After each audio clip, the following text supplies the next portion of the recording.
हरे कृष्ण। उपस्थित समस्त दर्शकों को हम हार्दिक स्वागत करते हैं आज के हमारे इस कथा प्रसंग में। आज हम श्रीमद् भागवत के रुक्मिणी स्वयंवर के चतुर्दिवस पर आज हम इसका पठन आरंभ करने जा रहे हैं। श्रीमद् भागवत ये ऐसे ग्रंथ है जिसके आधार पर हम समस्त जीवगण, जो भूले भटके जो जीव है, जो श्रीमद् भागवत के आधार पर अपने इष्ट देव, अपने पिता परम पिता को वे पुनः स्मृति करते हुए अपने घर वापस लौट सकते हैं। जो जीव इस संसार में 84 लाख योनियों में भ्रमण कर रहे हैं, वे अपने आप में सामर्थ्य उनके पास नहीं है कि वे इस संसार के चुंगल से या इस संसार के बद्ध अवस्था से वे छूट सके। एकमैव भगवान और भगवान के भक्तों के आधार पर ही हम इस संसार के कल्मशों से बच सकते हैं। माता रुक्मिणी ने ठीक इसी प्रकार भगवत भक्तों के मुखारबिंद से भागवत का श्रवण कीर्तन करते हुए उन्होंने अपनी स्मृति को पुनः जगा दी। हालांकि उस समय भगवान की कथा श्रवण करने वाले उस भवन में कईयों की मात्राओं में लोगों की भीड़ जमी रहती थी, मगर तथापि रुक्मिणी के जीवन में भगवान की कथा इतने जोरदार असर पड़ा कि माता रुक्मिणी ने निर्णय लेकर अपने जीवन को परिवर्तन करने के लिए तैयार हो गई। वे समझ गई जब जीवन का एकमैव आधार कृष्ण है तो मैं अपनी तमाम युवावस्था की जितनी भी जो भी कोई जीवन है मेरा बचा कुचा, वो वासुदेव के चरणों में अर्पण करती हूँ। ऐसे माता रुक्मिणी ने भगवान की कथा श्रवण करते हुए उनके जीवन में परिवर्तन देखा गया। जो वे भूली हुई जो बातें थी वो पुनः उसे स्मृति हो गई कि कृष्ण ही सबके एकमैव परम रक्षक और पति के समान हैं। वैसे भगवान की जो कथा श्रवण करने के पश्चात वे रुक्मिणी माता ने भगवान के साथ अपना संबंध को बनाने के लिए एक ब्राह्मण देव को उन्होंने नियुक्त किया। जीव जब तक गुरुवर को अपने जीवन में नहीं स्वीकारते तब तक उनका भगवान के साथ संबंध नहीं जुड़ता है। एकमैव गुरु ही एकमैव आधार है जिनके आधार पर हम भगवान के साथ अपने संबंध को जोड़ सकते हैं। इसलिए बताया जाता है कि हनुमान जी ने प्रभु रामचंद्र जी से संदेश लेकर वे गए थे सीता मैया के पास, और वे जब सीता मैया के पास जब खबर लेकर गए थे तो वे सीता मैया जिनके खोज में लगे हुए थे सभी, यहाँ सीता मैया जो कि खो चुकी थी, मगर हनुमान जी के आगमन से वे खोया हुआ रास्ता भी पुनः प्रभु राम के साथ जुड़ गया। इसलिए हनुमान जी को यहाँ पर गुरुवर के साथ तुलनात्मक किया है और सीता मैया जो एक बद्धजीव के साथ तुलना किया है। और स्वयं प्रभु राम जो अपने ही एक प्रेमी भक्तों को भूले भटके जीव के पास भेजते हैं, तो हनुमान जी जो कोई और नहीं स्वयं गुरुवर के समान हैं, जिसे दूसरे शब्द में कहते वानर।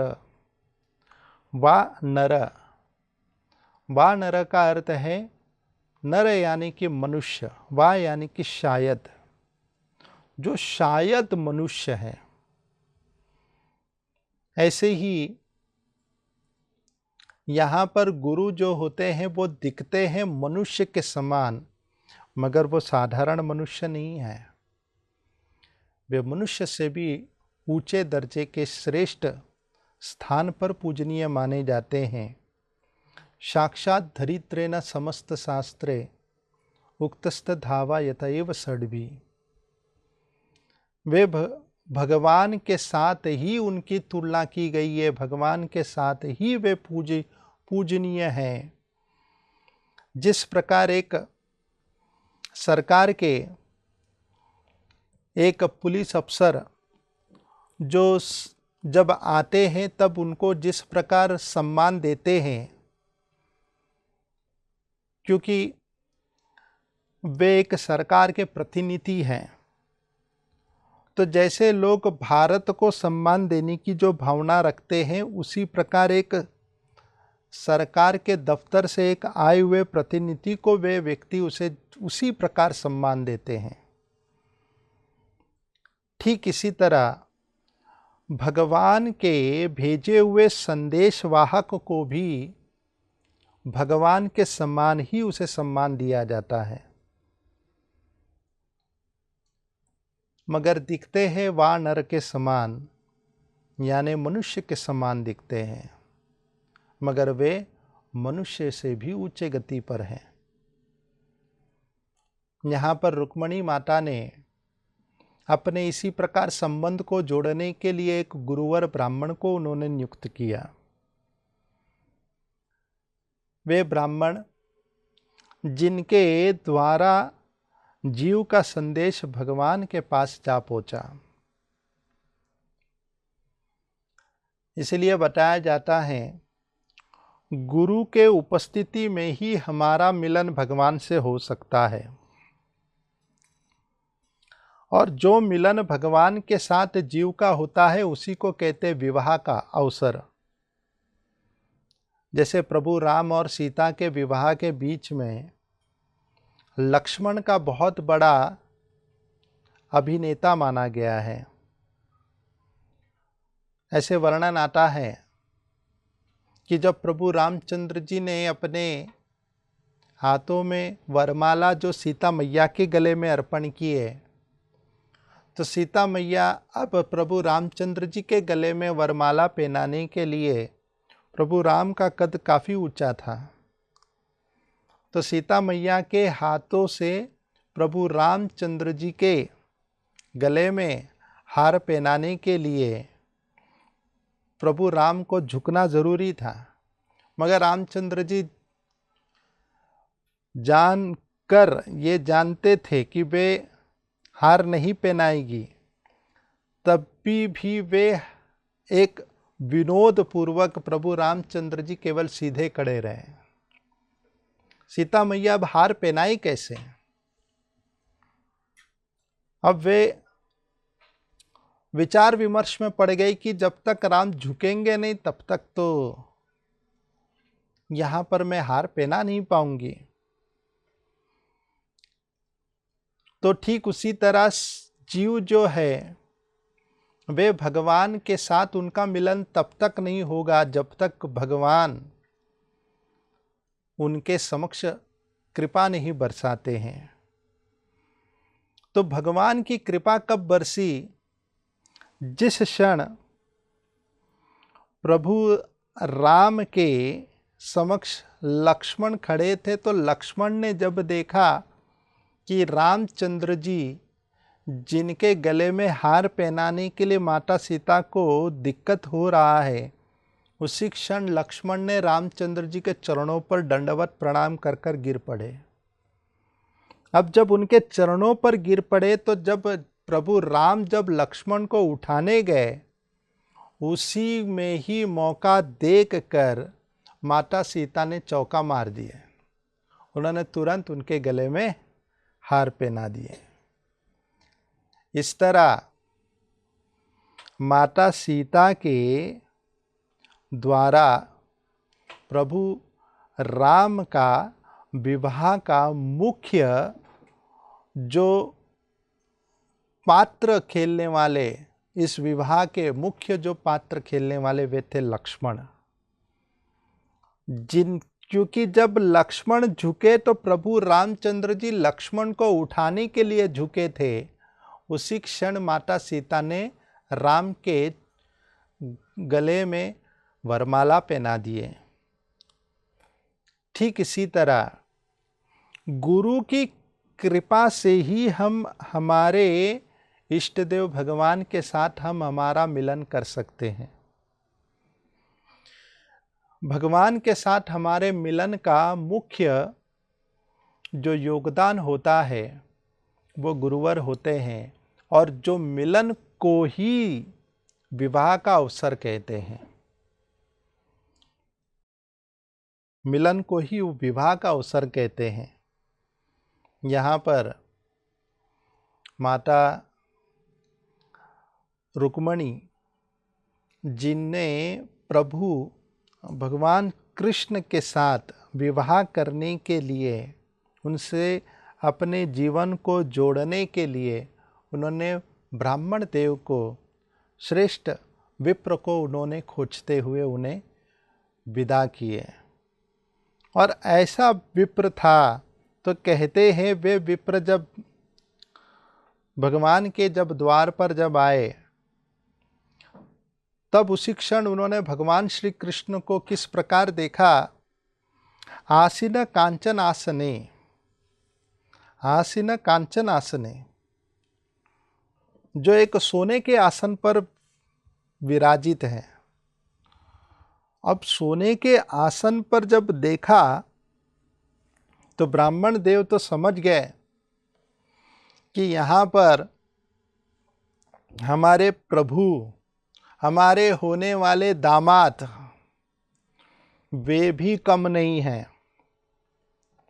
हमारी तो वैदर्भी प्रांत के रुक्मणी देवी, वे तो ऐश्वर्य से तो संपन्न है ही, मगर कृष्ण भी कम नहीं है। तो अच्छा, भगवान यहाँ पर दर्शा क्या रहे हैं? वे एक आदर्श प्रस्तुत करते हुए कृष्ण ने जब देखा उस ब्राह्मण द्विज विप्र को तो तुरंत ही उन्होंने उस श्रेष्ठ विप्र को अपने आसन पर बिठा दिए। तो कहते हैं, दृष्ट्वा ब्राह्मण्य देवस्तम, जैसे ही उन पर जब दृष्टि पड़ी तो कहते हैं कच्चित द्विज वर श्रेष्ठा, तुरंत ही उन्होंने अपना आसन देकर भगवान कृष्ण ने ब्राह्मण को अपने आसन पर बिठा दिए और उनकी पूजा की। अर्थात धन रहना ही सब कुछ नहीं है, मगर धन का कैसा उपयोग किया जा रहा ये भी महत्वपूर्ण है। ऐसे भगवान कृष्ण ने उनके अनेक प्रकार से सेवा किए। तम भुक्तवांतम विश्रांतम, उन्हें उचित ढंग से उनका भोजन पानी इत्यादि विश्राम की व्यवस्था सब करने के पश्चात वे साधुना भूत सुहृदम निरंकारानीना शांततम, और वे कहने लगे वे साधु मेरे लिए अति प्रिय है, जो तमाम जीवों को समदृष्टि से देखते हैं। और अंततः गत्वा उन्होंने वे भगवंत पूछने लगे, यथास्तम आगतो दुर्गम किम कार्यम करवामते, कृपा करके बताइए कि आपका इतना लंबा रास्ता तय करने के पीछे कारण क्या है। भगवान यहाँ पर शब्द उपयोग करते हैं यथास्तम आगतो दुर्गम। ब्राह्मण श्रेष्ठ भगवान कृष्ण के पास आते हैं तो कृष्ण कहते हैं कि आपने बड़ा दुर्गम रास्ता पार किया है। वाकई भगवान के पास जाना कोई साधारण बात नहीं है।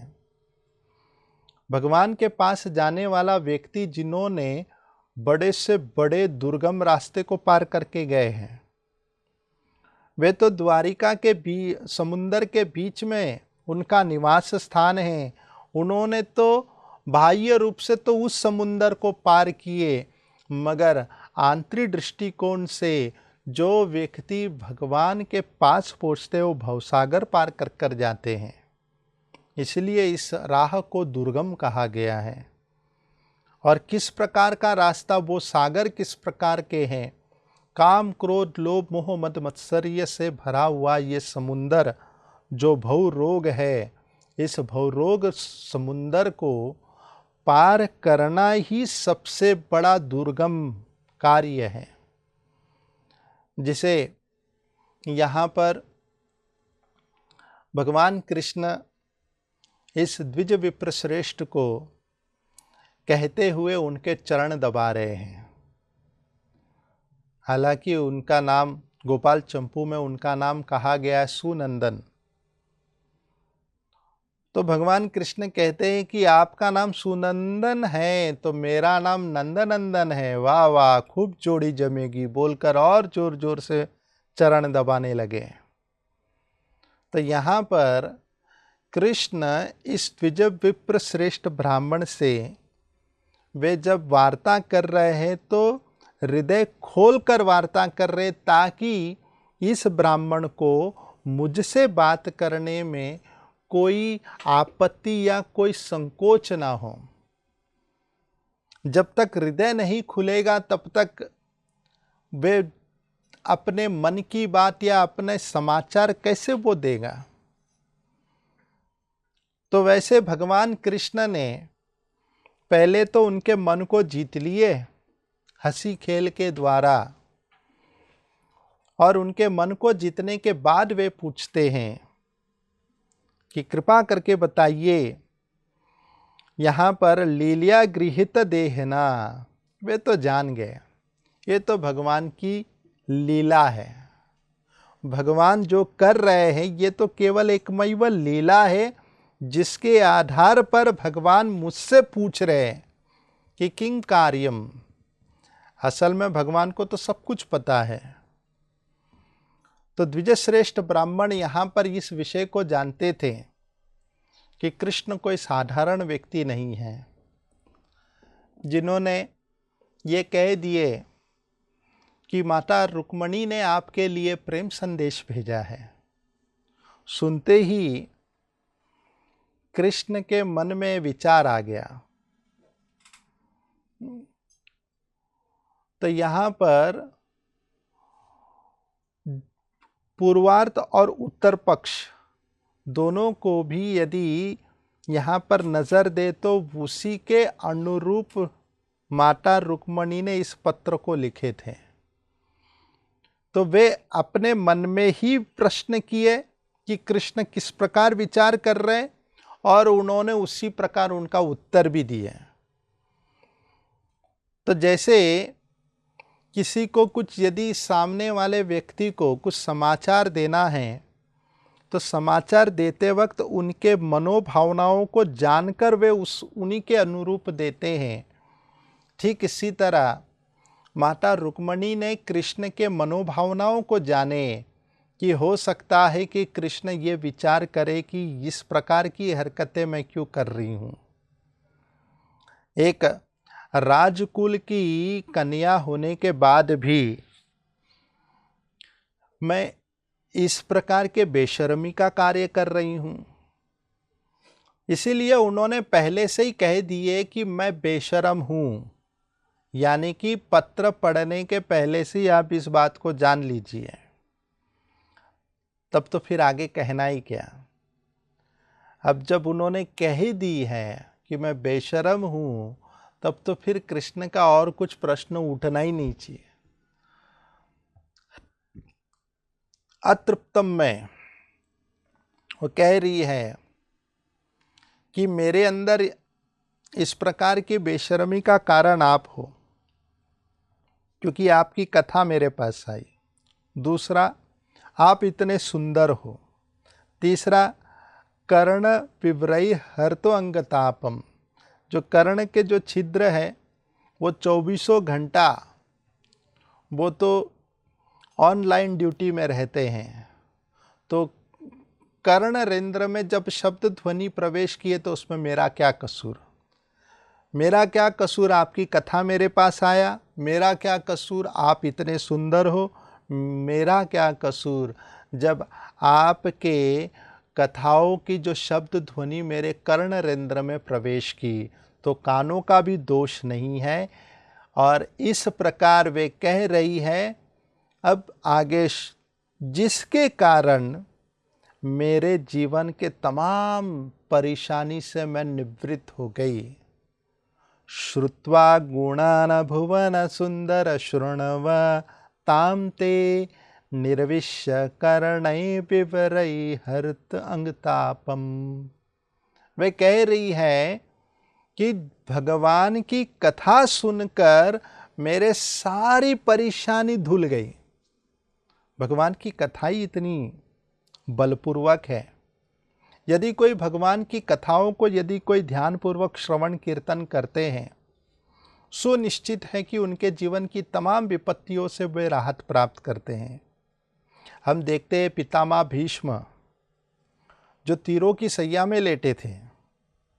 हमने सुना है मसीहा जीसस क्राइस्ट जिन्हें 3 किले को द्वारा उन्हें जब सूली पर जब चढ़ा दिए थे तो वे 3 दिन तक वे उसी प्रकार उस किले पर धसे हुए थे और इसी प्रकार उन्हें क्रूसिफाइड किया था और इतने पूजनीय हो गए।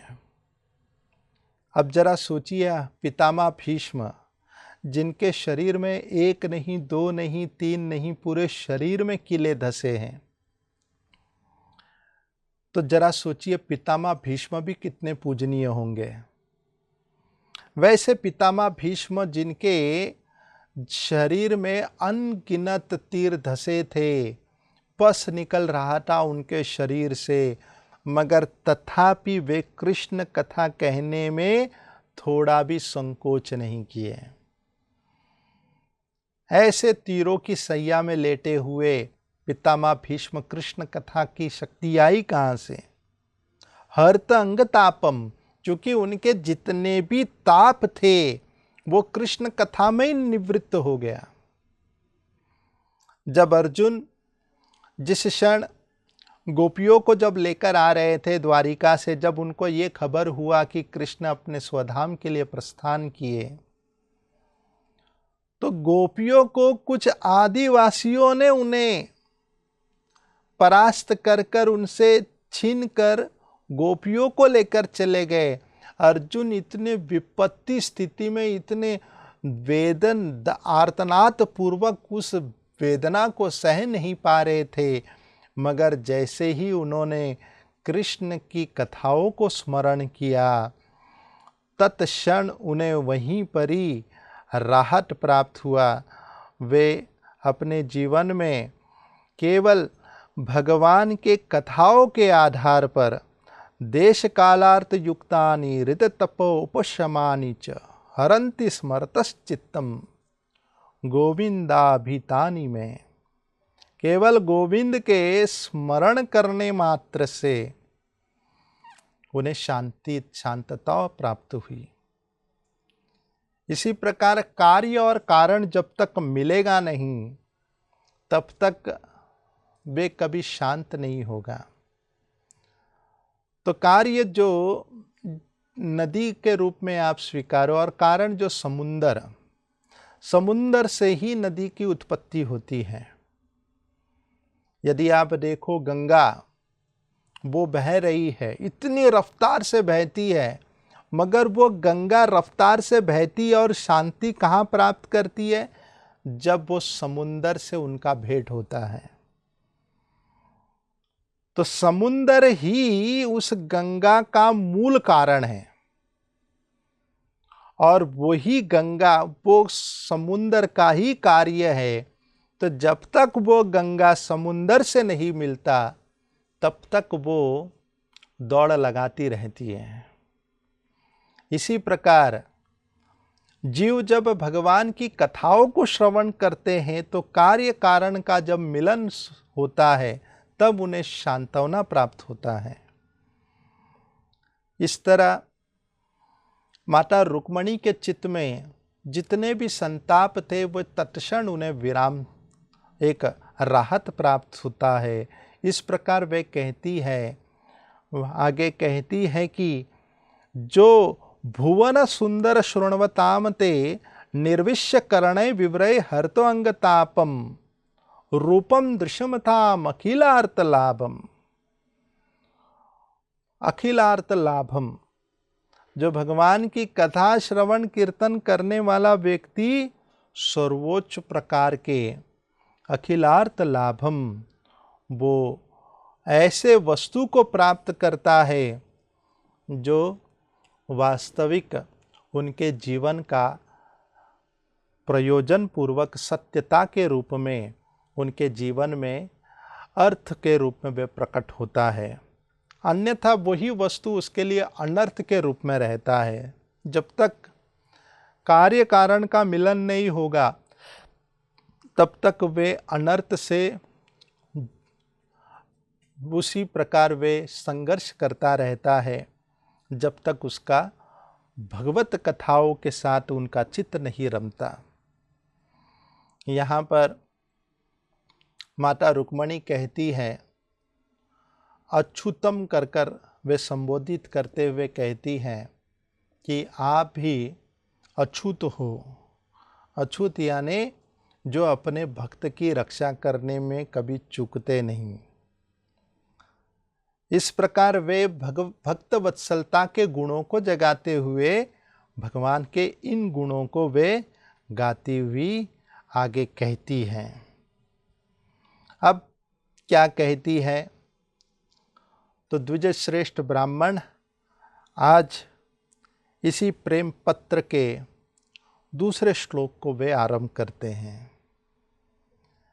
कात्वा मुकुंद महति कुल शील रूप विद्यावयो द्रविण धाम भीरात्मतुल्यम धीरापतिम कुलवती न वृणीत कन्या धीरापतिम कुलवती न विरणीत कन्या काले नरसिंह नरलोके मनोभिरामम काले नरसिंह नरलोके मनोभिरामन। वे कहती है, कात्वा मुकुंद, तो यहाँ पर भगवान के गुणों के विषय में बताया जा रहा है। भगवान के 7 गुण वर्णन करते। वैसे भी शादी में भी 7 फेरे लगाते हैं और माता रुक्मणी भी यहाँ पर 7 श्लोकों के आधार पर कृष्ण की स्तुति गाते हैं और 7 गुण यहाँ पर इस श्लोक में भी विशेषता पूर्वक भगवान के गुणों को उन्होंने व्यक्त करते हैं। आचार्य इसे बड़े सुंदर ढंग से इसका व्याख्या करते हैं। वे कहते हैं मुकुंद, मुकुंद यानी कि वे जो हमेशा मुस्कुराते रहते हैं, उनके चेहरे में हमेशा एक मुस्कान रहता है। इसलिए भगवान का एक नाम हंसमुख है, जो हमेशा हंसते रहते हैं। उनके मुख में हमेशा मुस्कान रहता है।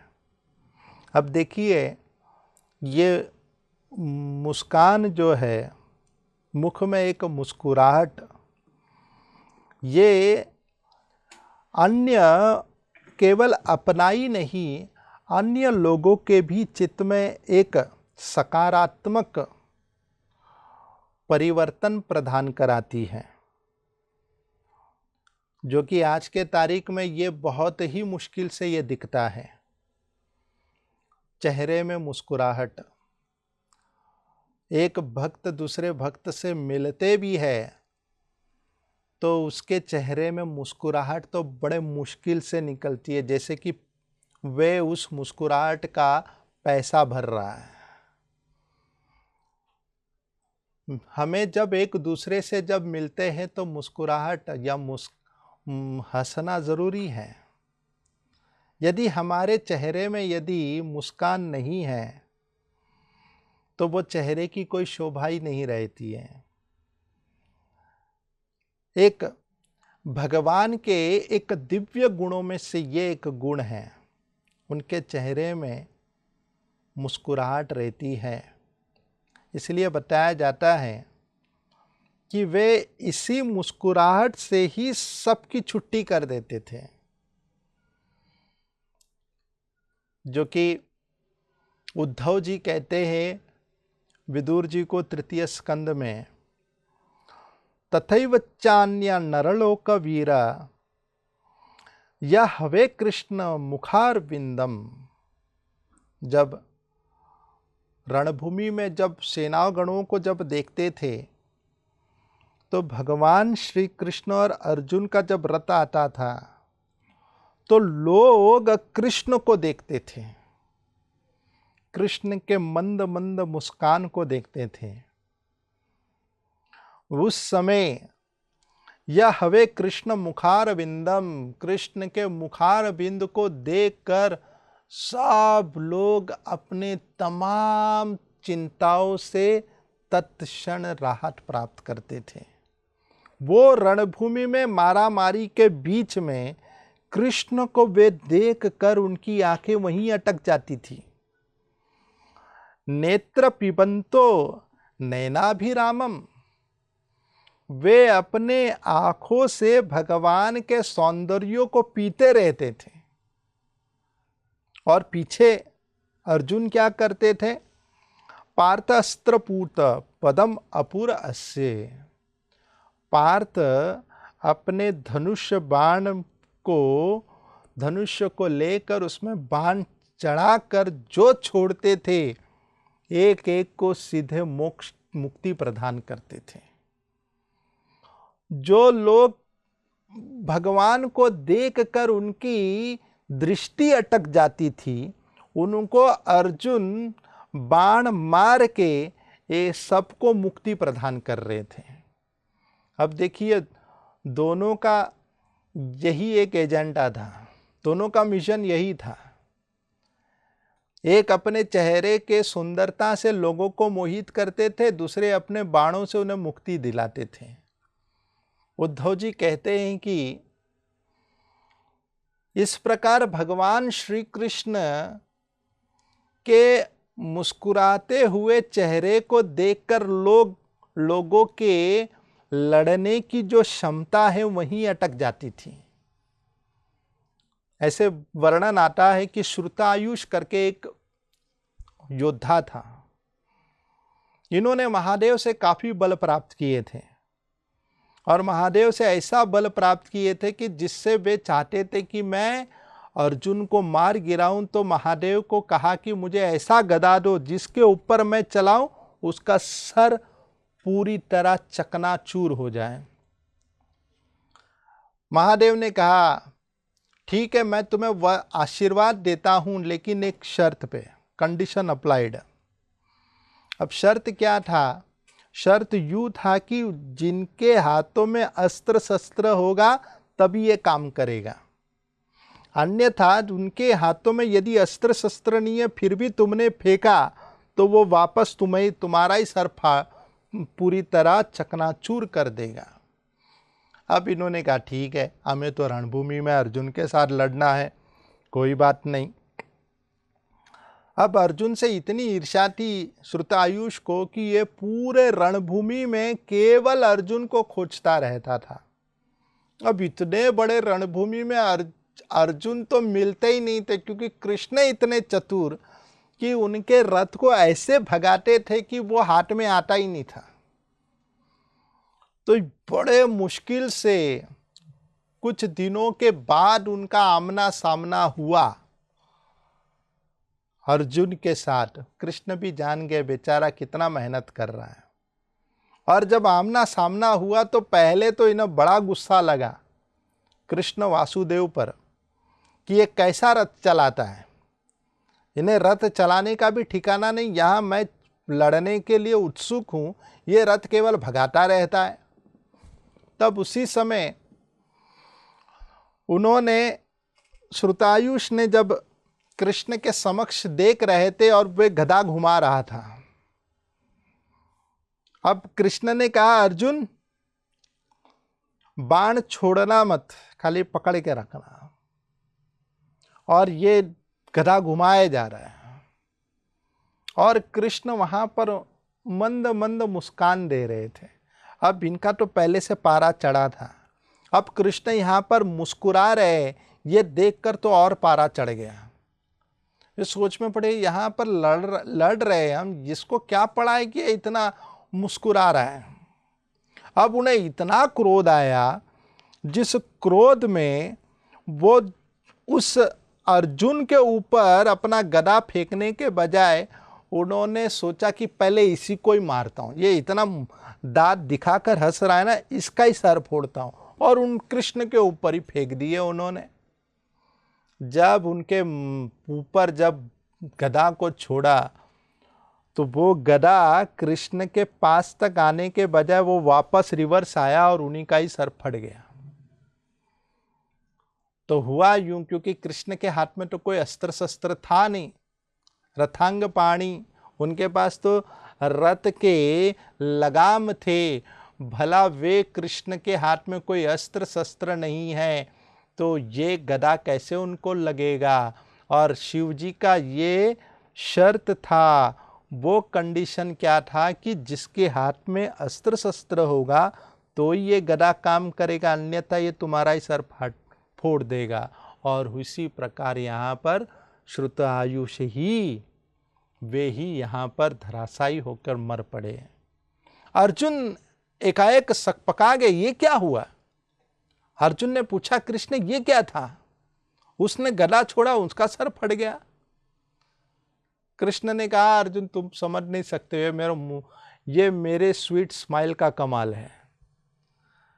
भगवान श्री कृष्ण केवल मुस्कुराकर कईयों की छुट्टी कर देते थे। तो ऐसे भगवान का नाम मुकुंद है। अब आचार्य इसको ऐसे भी बताते हैं, मुकुंद अर्थात जिनके जो दांत जो है वो मोगरे के छोटे छोटे कली जो होते हैं उसके समान तुलना किया है।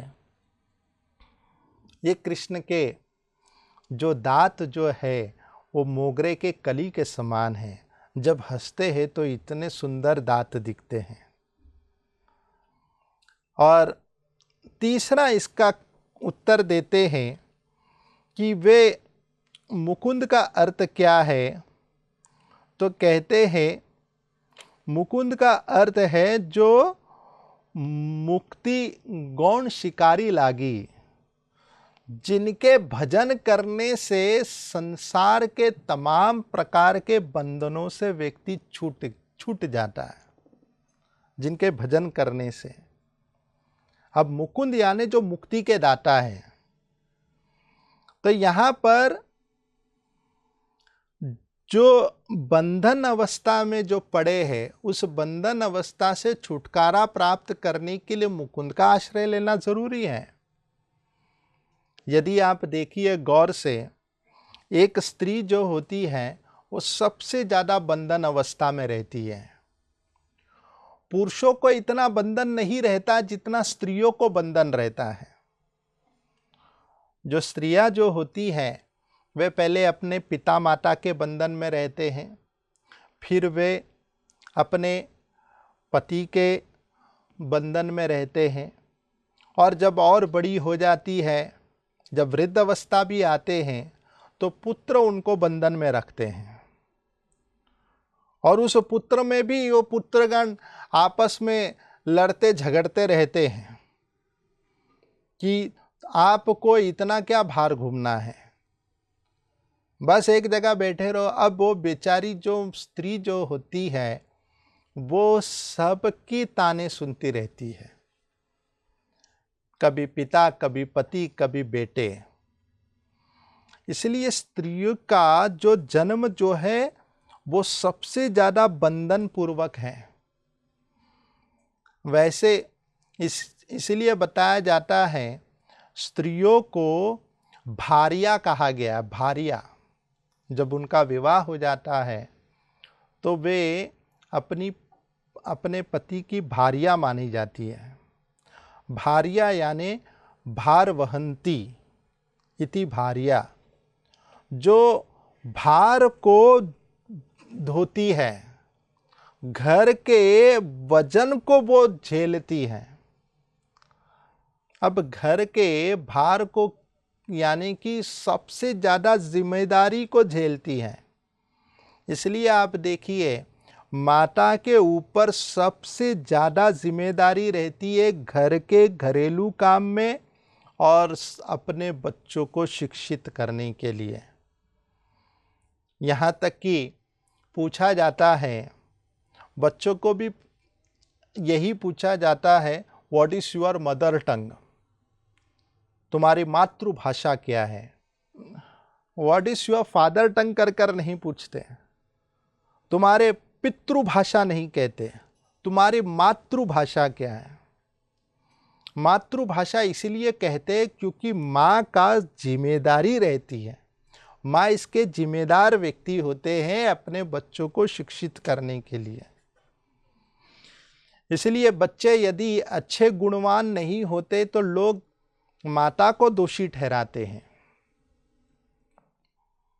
और पतिदेव का केवल बाह्य रूप से उन्हें एक्सटर्नल एक्टिविटी को उन्हें देखना पड़ता है।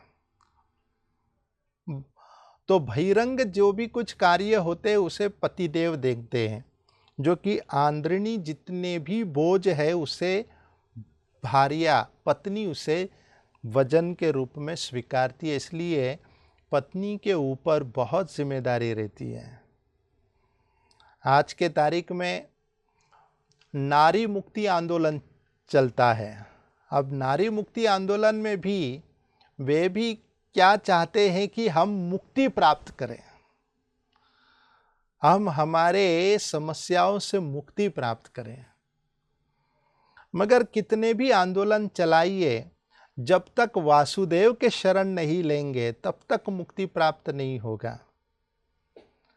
केवल एकमेव मुकुंद ही है जो हमें ऐसे जंजालों से मुक्त कर सकते हैं। यह सोचिए जरा, यहाँ पर माता रुक्मणी जो लिखावटी कर रही है इस प्रेम पत्र में, कात्वा मुकुंद, वो मुकुंद क्यों कह रही है? क्योंकि माता रुक्मणी काफी बंधनों में पड़ी है। अब देखिए, उनके मन की इच्छा भी पूरी नहीं हो रही है। वे चाहती है कि वे कृष्ण से विवाह करे, मगर बड़ा भाई जो इतना बंधन में उसे बांध के रखा है कि वह इस बंधन से मुक्ति प्राप्त करना चाहती है। इसलिए उन्होंने अपने इस प्रेम का इजहार इस शब्द से मुकुंद कर कर उन्होंने कहा कि आप मुकुंद हो, कृपा करके मुझे मेरे भाई के बंधनों से मुझे मुक्ति दिलाइए। और कहती क्या है? तो कहते हैं, मुकुंद कात्वा मुकुंद महति कुलशील। अब प्रथम गुण भगवान के बताते हैं और कहते हैं कुल। कुल यानी कि मेरा भी जो कुल है, आपका भी कुल कोई साधारण नहीं है। तो वे कहते हैं, भगवंत आपका कुल धन्याति धन्य है। कितने महान कुल से हो आप। जब भी विवाह होता है तो सबसे पहले अधिकतर लोग जो प्राचीन काल के जो वासी होते हैं वे लोग कुल देखते हैं, कुल को ज़्यादा महत्व देते हैं। ये किस कुल से आ रहा है, इसका बैकग्राउंड क्या है, फैमिली बैकग्राउंड क्या है, उसी के अनुरूप वे निर्णय लेते हैं कि विवाह करना उचित है कि नहीं। मगर ये विचार आज के तारीख में अब बचा नहीं। आज के तारीख में लोग अधिकतर लड़का कितना कमाता है ये ज़्यादा देखते हैं, कितना कमाता है ये देखते हैं, कितना पीता है वो नहीं देखते हैं, कितने वे दुर्गुण से भरे हैं वो नहीं देखते, कितना मालामाल है वो देखते हैं। तो ऐसे माता रुक्मणी वे कुल शब्द कर कर यहाँ पर उच्चारण करते हुए कहते हैं कि आपने अपने कुल को धन्य कर दिया। जहाँ पर जब भगवान श्री कृष्ण जब द्वारिका के लिए जब हस्तिनापुर से निकल रहे थे, द्वारिका के लिए प्रस्थान करते हुए, तो हस्तिनापुर के रहवासीगण वे लोग कृष्ण को सौंदर्य को देखकर कृष्ण के सौंदर्य के गुणों को बखान करते हुए वे कहते हैं, अहो अलम श्लाघनीयमम यथोकुलम, अहो अलम पुण्यतमम मधुरवनम। वे कहते हैं कि धन्य है ऐसा कुल, यदुवंशी के यदुकुल को धन्यतम कर दिए। क्यों? क्योंकि कृष्ण उनके कुल में प्रकट हुए। अब भगवान यदुकुल को कैसे धन्य किए? भगवान ने यदुकुल को धन्य किए स्वयं प्रकट होकर। जबकि यदु का पिछला यदि इतिहास देखा जाए, लोक दृष्टि से यहाँ तक कि पिता भी यदु महाराज से नाराज हो चुके थे। ययाति महाराज को जब श्राप मिल चुका था शुक्राचार्य से कि जाओ तुम बूढ़े हो जाओ, तो शुक्राचार्य के श्राप सुनकर ययाति महाराज अपने ससुर जी शुक्राचार्य को कह रहे, आपकी लड़की तो अभी भी जवान है, आपने मुझे बूढ़ा बना दिया, तो आप ऐसे श्राप मत दीजिए। तो इन्होंने कहा ठीक है, तब तो तुम अपनी जवानी को अपने पुत्र से एक्सचेंज ऑफर में ले सकते हैं, तो अपना बुढ़ापा दे देना, जवानी उनका ले लेना। तो उन्होंने यदु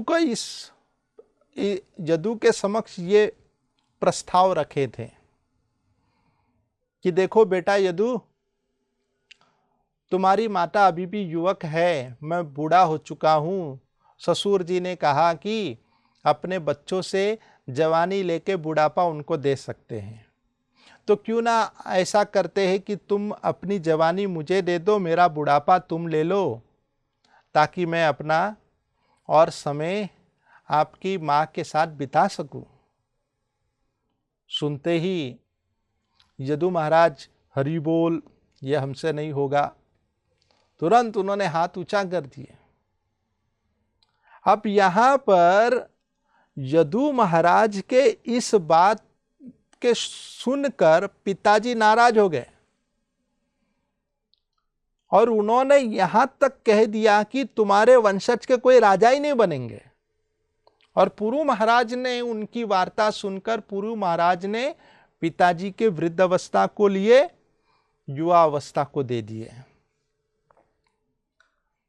अब यदुक वंशियों में जो आगे के आने वाले जो वंशावली है, वे तो ययाति महाराज के द्वारा धिक्कारा गया है, मगर भगवान कृष्ण इस यदुकुल में आकर उस यदुकुल को धन्यतम कर दिए। अब कृष्ण क्यों आए? क्योंकि कृष्ण यदु महाराज के इस वार्ता से प्रसन्न हो गए।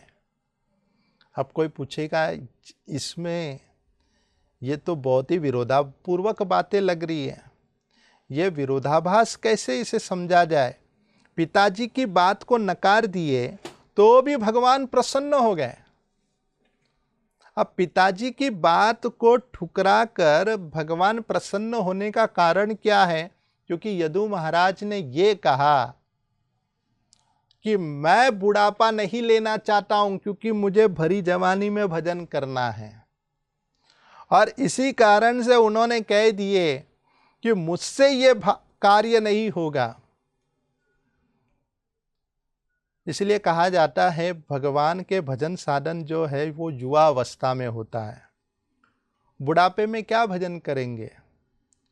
एक जगह बैठ नहीं पाएंगे, घुटने दुखेंगे, उपवास नहीं कर पाएंगे, डायबिटीज हो चुका है।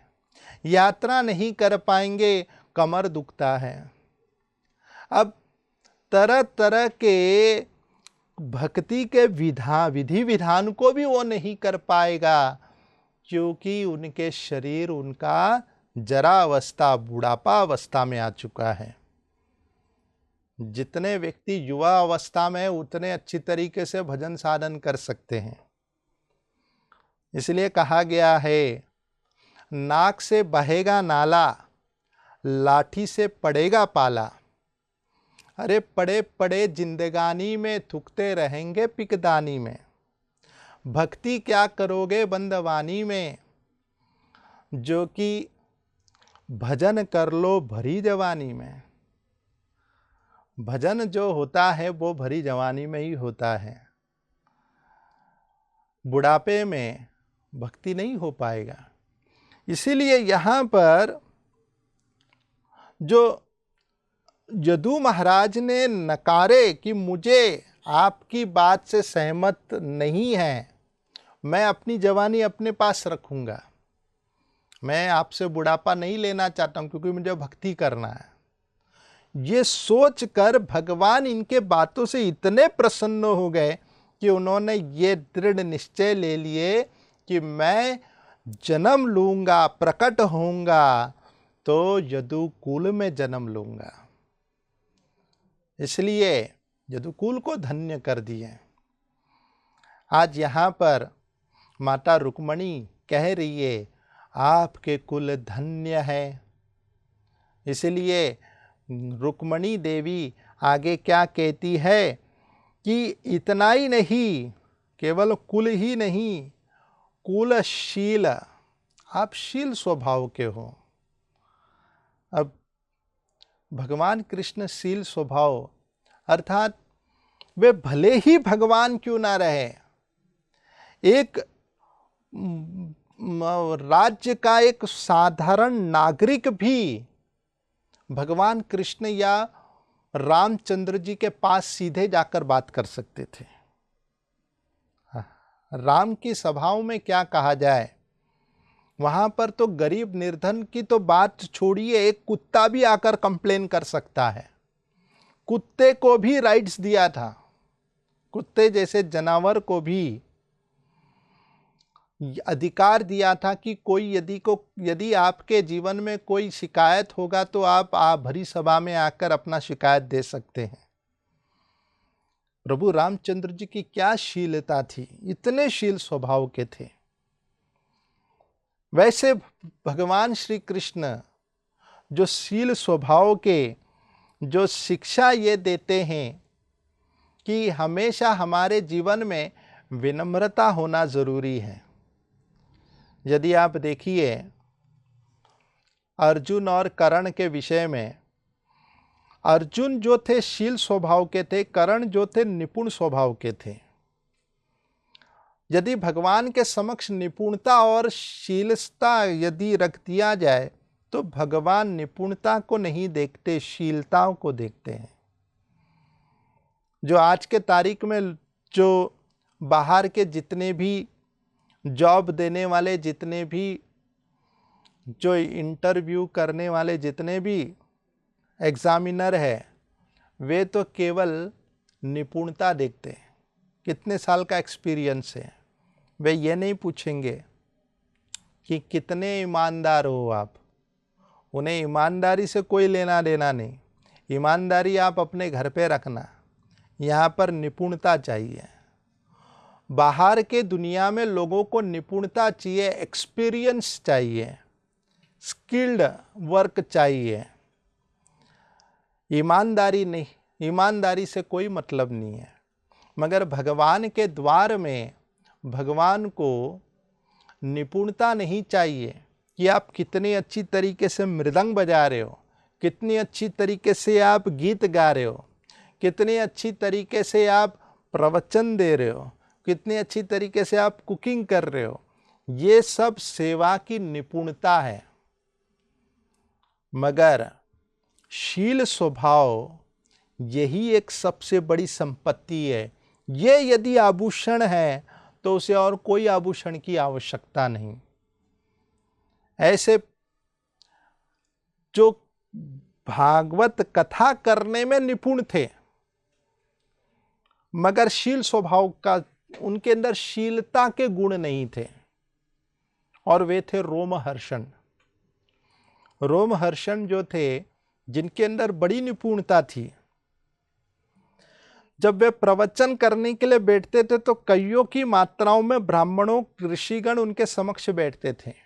एक दिन जब श्री बलराम जी का जब प्रवेश हुआ तो सभी लोग खड़े होकर बलराम जी को आदर सम्मान दिए, मगर आदि गुरु आने के बाद भी यहां पर रोमहर्षण जो थे वे अपने व्यास गद्दी में बैठे के बैठे ही रहे।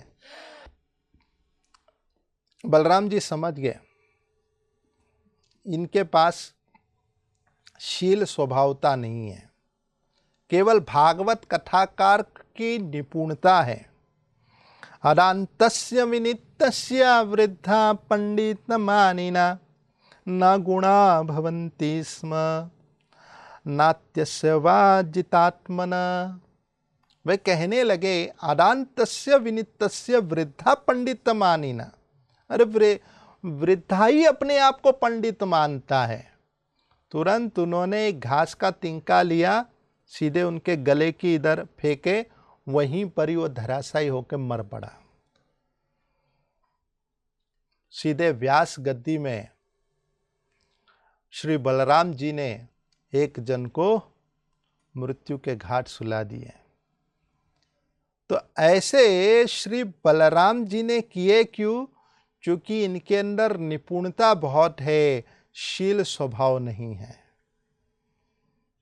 ऐसे भगवान निपुणता नहीं देखते, शील स्वभाव देखते हैं। वे कृष्ण के अंदर असीम गुणों के आधार पर भरा हुआ है। फिर आगे कहते रूप, गुण शील रूप। अब भगवान श्री कृष्ण के रूप की क्या बात की जाए, अनगिनत सौंदर्य उनके अंदर भरा हुआ है। ऐसे भगवान के जीवन में यदि देखा जाए, जब वे प्रकट हुए तो केवल मनुष्य नहीं, जलचर जितने भी कीट पतंग इत्यादि जो भी पशु पक्षी है, सब के सब भगवान के सौंदर्य से वे मोहित हो जाते थे। इतने भगवान की सौंदर्य की चर्चा वर्णन की गई है, जो त्रिभुवन में उनके सुंदरता के समान कोई सौंदर्यता का वर्णन नहीं है। इस प्रकार विद्या, भगवान के जीवन में तो किसी विद्या की कमी नहीं है।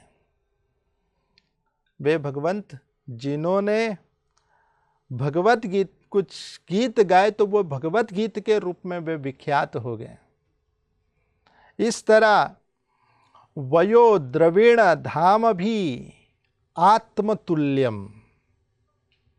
अब देखिए यहाँ पर कुल, शील, रूप, विद्या, वयो, द्रविण, धाम और विद्या, वयो, द्रविण, धाम और रूप, शील, ये जो गुण हैं, ये तमाम गुणों को यदि गिना जाए, पहला हुआ कुल, दूसरा हुआ शील, तीसरा हुआ रूप, चौथा हुआ विद्या, पांचवा वयो, द्रविण, धाम भी, ये सातों गुण आत्मतुल्यम। रुक्मणी देवी कहती है गुण मेरे अंदर भी है। क्यों? क्योंकि विवाह के लिए तो पहले गुण मिलाना जरूरी है। यदि गुण नहीं मिलेगा तो अब जन्म कुंडली जब मैच होगी, जितने गुण मिलेंगे उतना शादी पक्की मानी जाती है। यहाँ पर रुक्मणी देवी कह रही है जो गुण आपके अंदर है वो गुण मेरे अंदर भी है। कैसे? कुल, अब माता रुक्मणी भी जो थी यदुकुल की ही थी, यदुवंशज की ही है। कुल, शील, माता रुक्मणी के अंदर शीलता की कमी नहीं थी, वे बड़े शील स्वभाव की थी, कभी कोई शिकायत नहीं करती थी। ऐसा वर्णन आता है कि जब भगवान कृष्ण जब द्वारिका में थे तो नारद ऋषिवर सत्यभामा के पास आए। तो पहले तो वे कृष्ण के पास आकर उनको पारिजात के फूल दिए स्वर्ग के। तो कृष्ण ने सीधे उस पारिजात फूल को जाकर रुक्मणी देवी को दे दिए। तो यहां पर नारद ऋषिवर फिर आए सत्यभामा के पास। सत्यभामा को पूछे, आपको मिला वो हमने स्वर्ग से आपके लिए स्पेशल फूल भेजे थे? बोले कौन सा? बोला पारिजात फूल। बोले किन के पास भेजे? बोले कृष्ण के पास। बोले मुझे तो नहीं मिला। तो नारद ऋषिवर एक क्षण के लिए चुप हो गए। अच्छा अच्छा, शायद दूसरी जगह गया होगा, कोई बात नहीं, हम आपकी बार आएंगे तो ला देंगे। अब बस चाबी घुमाना था नारद ऋषिवर को, वो तो चाबी घुमा के चले गए। सत्यभामा समझ गई कि कृष्ण ने पारिजात फूल रुक्मणी को दिया। जब आए कृष्ण तो पहले तो वो बरस पड़ी, पारिजात फूल मेरे लिए नारद ऋषिवर ने दिया था, वो कहाँ है? अब ये तो कहा तो नहीं था कि सत्यभामा को देना, उन्होंने तो अपने मन पसंद से रुक्मणी को दे दिया। तो अब कृष्ण अब धर्म संकट में पड़ गए। अब ये क्या कर दिया नारद ऋषिवर ने?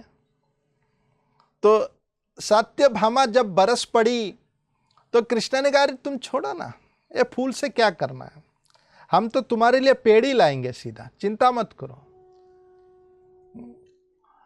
इसीलिए जब भौमासुर का जब वध करना था तो भौमासुर के वध के समय पर सत्यभामा को साथ में लेकर गए और फिर स्वर्ग में गए।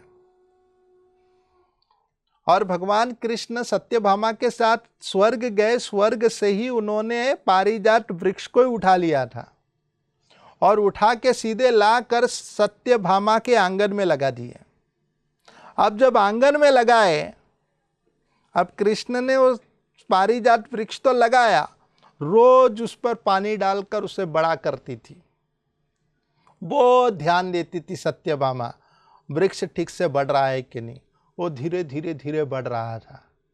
अब बढ़ते बढ़ते बढ़ते इतना बढ़ गया कि वो जो वृक्ष जो था, उस वृक्ष की सारी डाली जो थी वो रुक्मणी के आंगन की ओर फैल गई और उसी दिशाओं पर जितने भी फूल थे उनके आंगन में जाकर गिरता था।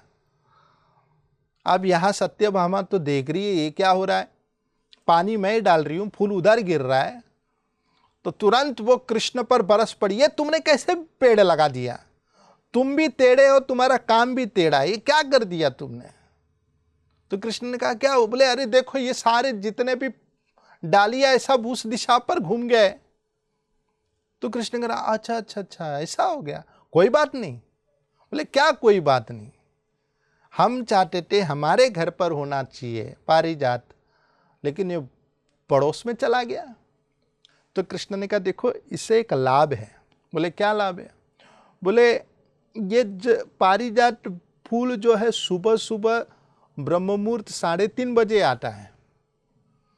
अब उस समय खिलता है और उसी समय उसे चुनना पड़ता है।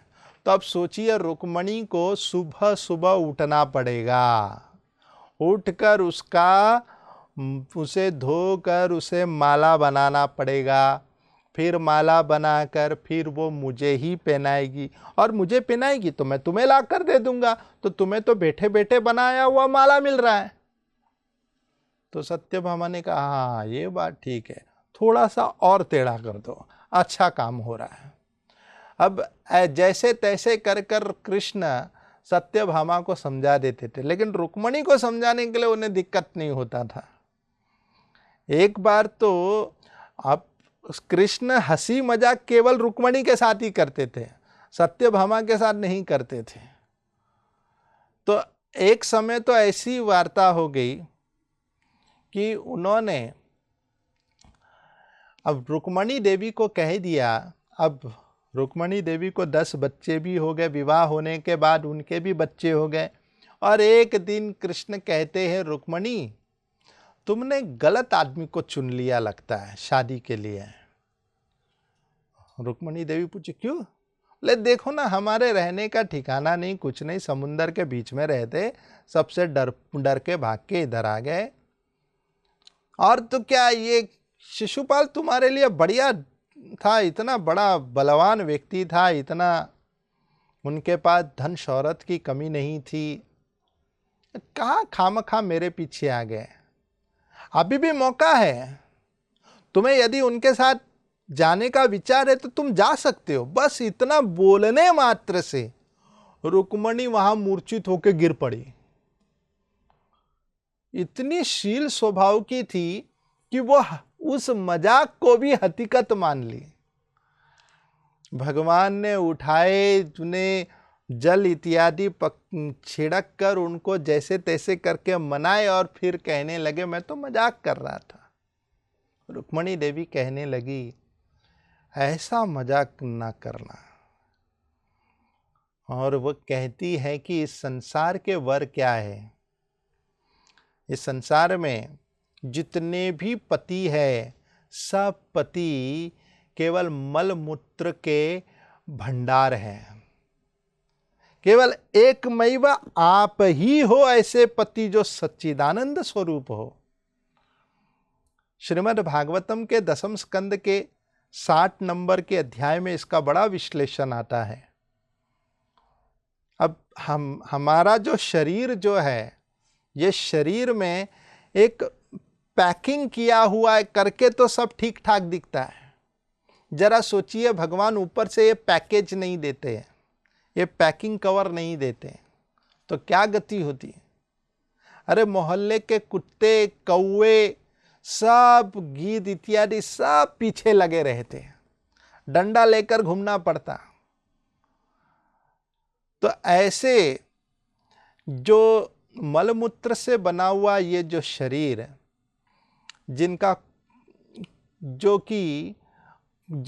कोई शोभा नहीं है, वैसे मलमूत्र से बने हुए शरीर के मांस के लोथड़े को लोग अपने पति के रूप में स्वीकार रहे हैं। और इस तरह रुक्मणी देवी कहती हैं। तो रुक्मणी देवी कहती हैं वास्तविक पति तो आप हो, जिनको हम यदि स्वीकारते हैं तो कोई भी इस संसार के कोई भी भय से, किसी भी प्रकार के संकट से उन्हें भय करने की आवश्यकता नहीं, क्योंकि आप स्वयं निर्भय हो। इस तरह यहाँ पर माता रुक्मणी देवी वे अपनी शील स्वभाव को जताती हैं कृष्ण के समक्ष।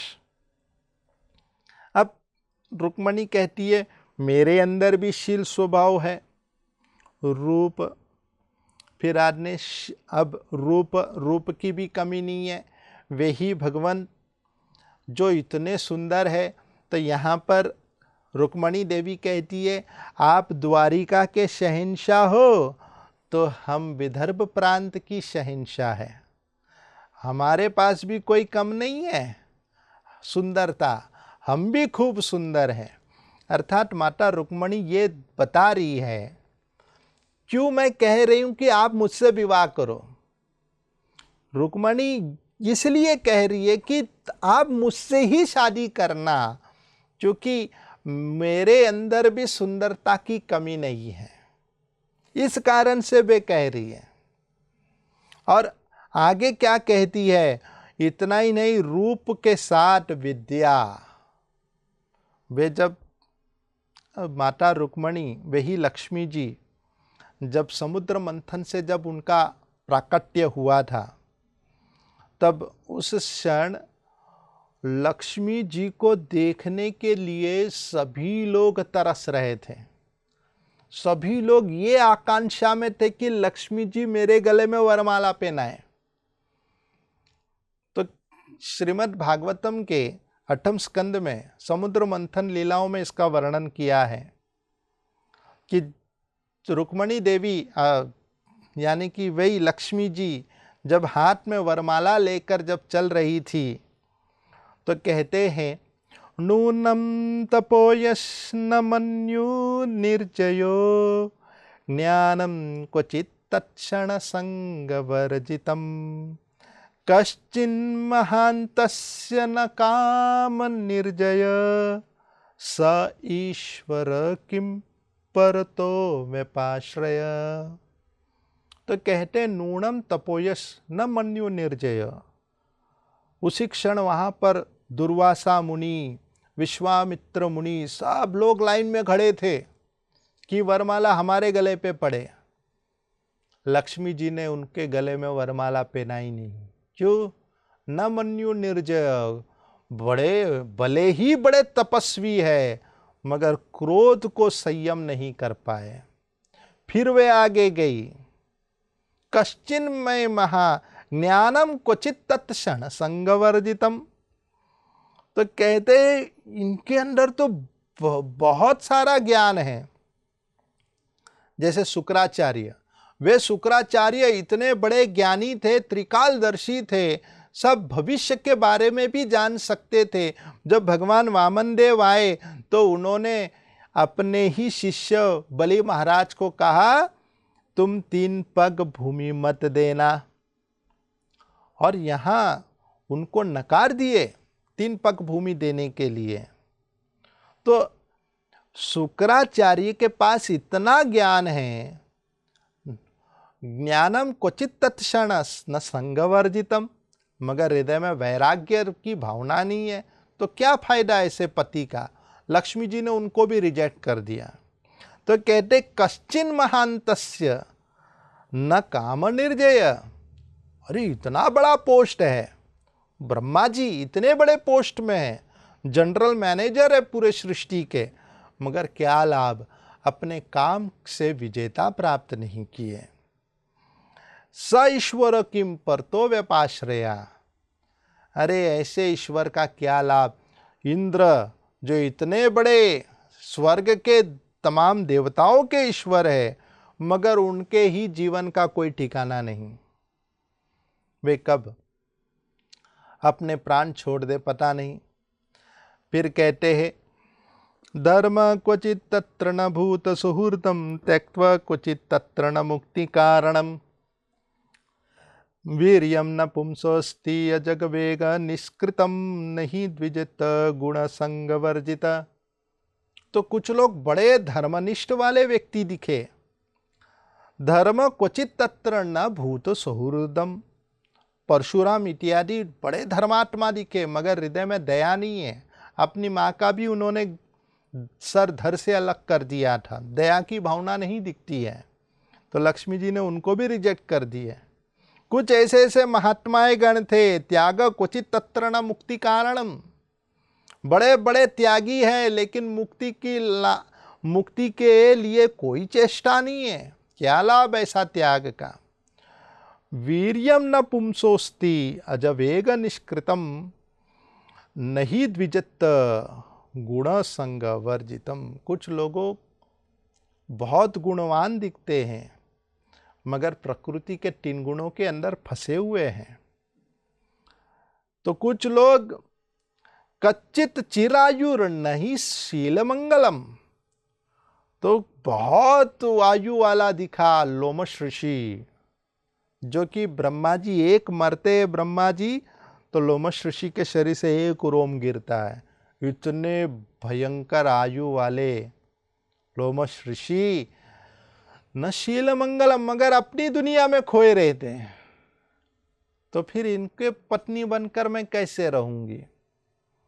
कचित अपि अस्ति न वेद आयुषम। कुछ लोग हैं मगर उनके आयु का कोई भरोसा नहीं। जो कुछ ऐसे हैं यत्रो भयम कुत्र चको अपि आमंगला।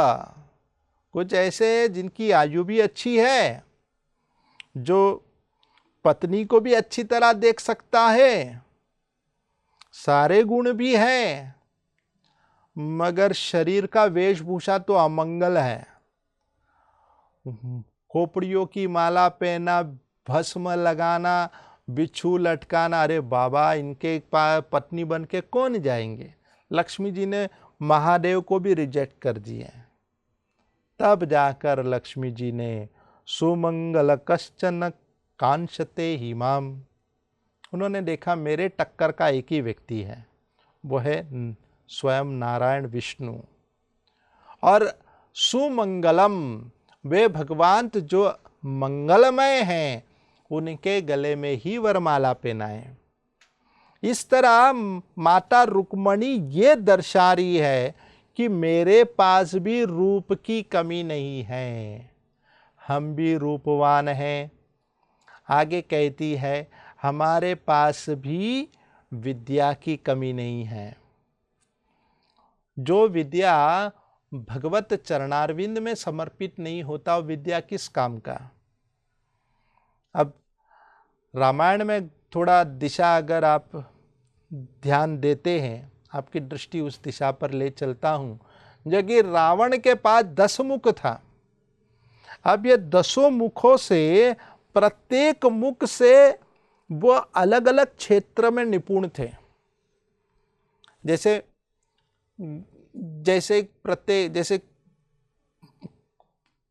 विद्यालय में भी हर एक विद्यार्थी अलग अलग क्षेत्र में निपुण रहते हैं।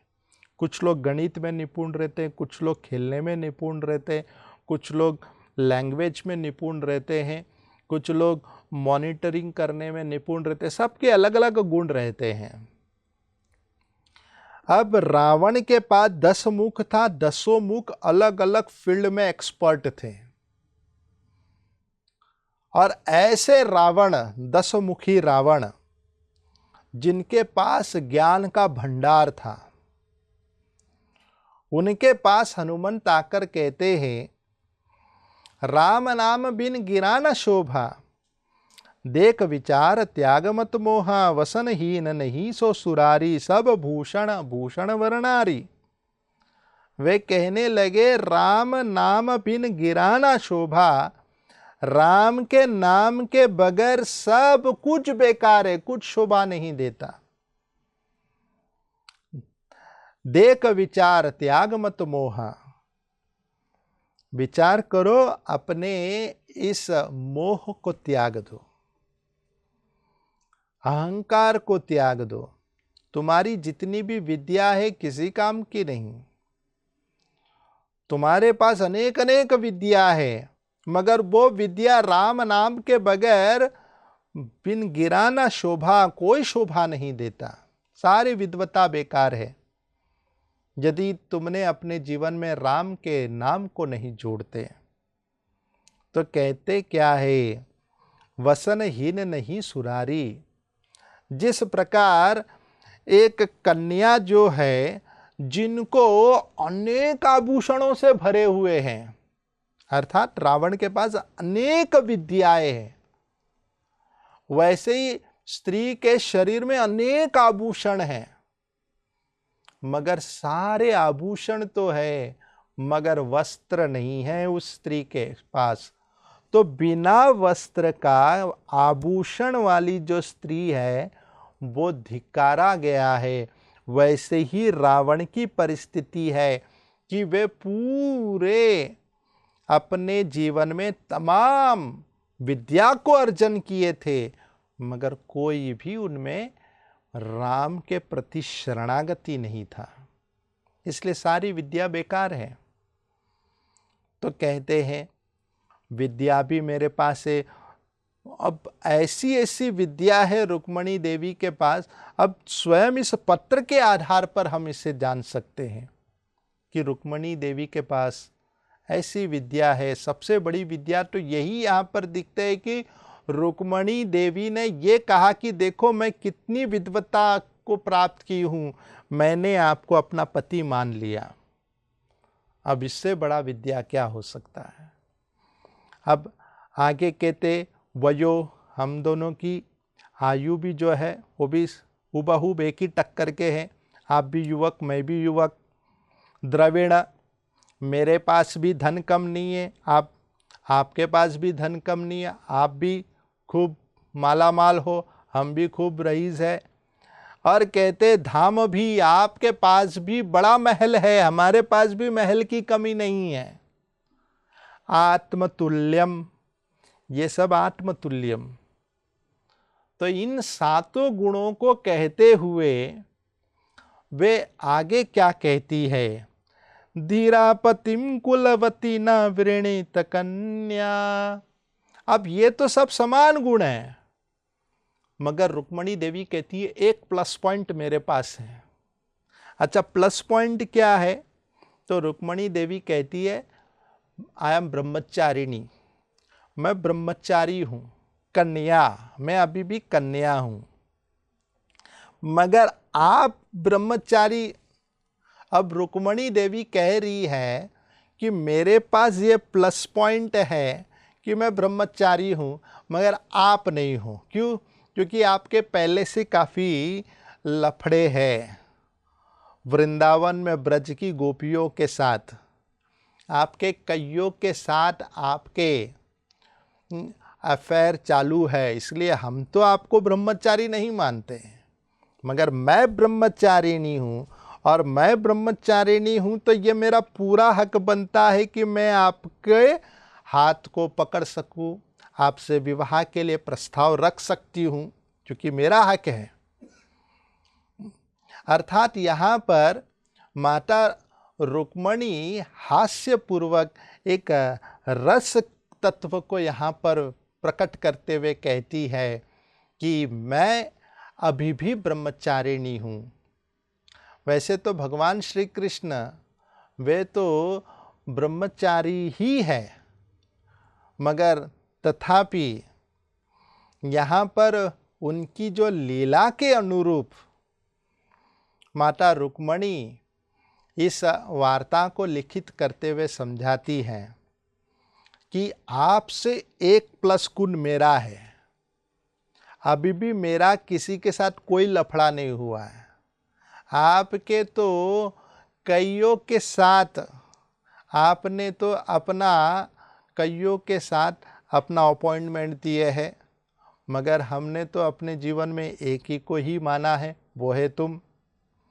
आगे क्या कहते हैं कि कहते हैं नरसिम्हा, वे ये कहते हैं कि आप किस प्रकार हो, काले नरसिम्ह नरलों के भी रामन, धीरापतिम कुलवती न वृणीत कन्या, काले नरसिम्ह नरलों के मनोभिरामम। वे कहते काले नरसिम्ह। तो अब अधिकतर लोग विवाह क्यों नहीं करते? लोग घबराते हैं विवाह से, अरे कहीं हम बंधन में ना फंस जाएं, तो ये बंधन की अवस्था में ना पड़ जाए। तो यहाँ पर नरसिम्ह कहकर रुक्मणी देवी कृष्ण को आश्वासन दे रही है। क्या आश्वासन दे रही है? कि आप नरसिम्ह हो, नरों में आप सिंह हो, यू हैव फुल राइट्स। अर्थात वे नरसिम्ह कहकर वे ये कह रही है कि भविष्य में आपके पास पूरा अधिकार बनता है कि आप कितनों के साथ भी आप अपना लफड़ा कर सकते हो। अर्थात यहाँ पर भगवान श्री कृष्ण को माता रुक्मणी ये आश्वासन देती है कि भविष्य में भी यदि आपको किसी के साथ स्नेह विवाह करने की इच्छा होगी तो मेरे से कोई रोक टोक नहीं होगा। यू आर कंप्लीटली फ्री, मैं कोई बंधन नहीं करूँगी, बस मुझसे विवाह कर लो। और इसीलिए उन्होंने नरसिम्ह कर कर पुकार रही है माता रुक्मणी। अब दूसरा इसका अर्थ ये भी बनता है, नरसिम्ह क्यों कहा है? क्योंकि जिस क्षण भगवान जब नरसिम्ह अवतार के रूप में आए थे तो उन्हें शांत करने के लिए कई लोग गए थे, मगर सबकी छुट्टी हो गई थी। गणेश जी गए थे नरसिम्ह भगवान को शांत करने, अब गणेश जी किन पर, अपने वाहन चूहे पर बैठकर गए थे, और जब उनके वाहन चूहे पर जब बैठकर जा रहे थे तो तुरंत ही जब अब चूहा जब सिंह का जब रूप देखेगा तो स्वाभाविक है घबरा जाएगा। तो चूहा जो था नरसिम्हा भगवान के जब रूप को देखा तो एकाएक घबरा गया, और वो घबरा गया तो डगमगा कर गणेश जी गिर पड़े। गणेश जी कह दिए, आई एम सॉरी, हमसे ये शांत करने का अपना मिशन नहीं है, मुझसे ये नहीं हो सकता है। तो इम्पॉसिबल मिशन था सबके लिए। लक्ष्मी जी को भेजा, लक्ष्मी जी ने कहा क्यों नहीं, मेरे पति है, मैं जाकर शांत करूंगी। अब जब लक्ष्मी जी आए नरसिंह भगवान को शांत करने, तो लक्ष्मी जी भी देख कर वो घबरा गई। वो कहने लगी, हमने तो आज तक भगवान के नारायण विष्णु की खूब सेवा की, ऐसे क्रोधावेश में आज तक नहीं किया। अब लक्ष्मी जी को भी डाउट होने लग गया कि ऐसे कैसे मेरे पतिदेव हो गए। तो यहाँ पर रुक्मणी काले नरसिम्हा लोके ये कहकर वो कह क्या रही है, उस समय मैं आपको समझने में गलती कर दी, मगर आज मैं जानती हूँ कि आप ही नरसिम्हा हो। इसलिए मैं आपसे ही, जैसे आप जो प्रहलाद की रक्षा करने के लिए नरसिम्हा अवतार में आए, वैसे आज आप मेरी रक्षा करने के लिए आप नरसिम्हा अवतार लेकर आइए, और मेरे इस दुष्ट हिरण्यकशिपु के द्वारा इनसे मेरी रक्षा करिए। शिशुपाल चैत्य राजा, शिशुपाल जरासंधों से मेरे छुटकारा प्रदान करिए। इसलिए वे प्रार्थना करते हुए वे कह रही हैं कि कृपा करके कि आप निश्चित रूप में काले ना नरसिम्हा। अब तीसरा व्याख्या क्या है, नरसिम्हा। सारे नर लोग हैं, यहाँ पे बड़े बड़े राजा है, शिशुपाल, जरासंध और रुक्मी इत्यादि कई राजा है, सब बड़े बड़े राजागण हैं, शैल्व राजा इत्यादि। मगर ये तमाम जितने भी राजा हैं, इन राजाओं के समक्ष आप सिंह हो, इसलिए आप नरसिम्हा। आप आइए, मेरा पानी ग्रहण करिए। काले नरसिम्हा लोके मनोभिरामम। वे नरस, इस प्रकार आप मेरे मन को अत्यधिक आनंद प्रदान करते हो। इसलिए मैं ये प्रार्थना करती हूँ कि आप निश्चित रूप में आइए। अब अपने इसी प्रार्थना को वे तीसरे पंथ में आगे कहेगी, तीसरे श्लोक के आधार पर, जिसकी चर्चा हम कल के दिवस पर करेंगे। हरे कृष्णा। ऐसे ही और भक्तिमय कार्यक्रमों के लिए देखिए हरे कृष्णा टेलीविजन, और इसे प्राप्त करने के लिए आप अपने केबल अथवा DTH ऑपरेटर से संपर्क करें तथा और अधिक जानकारी के लिए आज ही डायल करें 7666 839 839।